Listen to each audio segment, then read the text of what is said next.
Kendrapara जिलार Mahakalpada block अंतर्गत जम्बू पंचायत रे महासमारोह पालित होईछि 77तम जिला स्तरीय वन महोत्सव 2026। महाकालपड़ा वन्यप्राणी वनखंड अधीन जम्बू पीएफ परिसर रे आयोजित एही कार्यक्रमर मूल वार्ता थिला माँ पाई गछटिए जहाद्वारा सबुज पदक्षेप माध्यम पृथ्वी को सुस्थ रखिबा। आयोजित कार्यक्रम डीएफओ जिलापाल उपजिलापाल वन विभाग वरिष्ठ अधिकारी कृषि विभाग अधिकारी और विभिन्न स्वेच्छासेवी संगठन प्रतिनिधि माने जोगदे परिवेश सुरक्षार वार्ता देइथिले। आज आम लुणा जंगल वनखंड तरफ 77तम वन महोत्सव कार्यक्रम यही जम्बू पीएफ मध्य अनुष्ठित करियछु।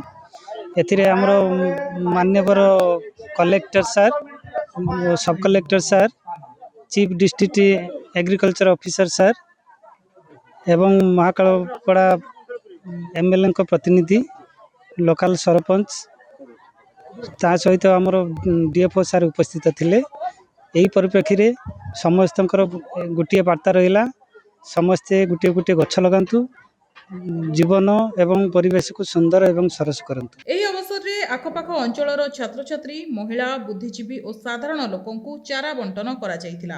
प्रत्येक परिवार अति कम रे गोटे गछ लगाई ताहार जत्न नेबाकू अतिथि माने आह्वान करथिले। माँ पाई गछटिए अभियान माध्यम रे सबुज परिवेश गढ़ी तोड़िबा सहित आगामी पीढ़ी पाई एक सुस्थ और सुरक्षित पृथ्वी छाड़ी जिबार संकल्प नै वन महोत्सव पालन करा जायतिला। केन्द्रापड़ारू अशोक कुमार साहूଙ୍କ रिपोर्ट एनटीवी।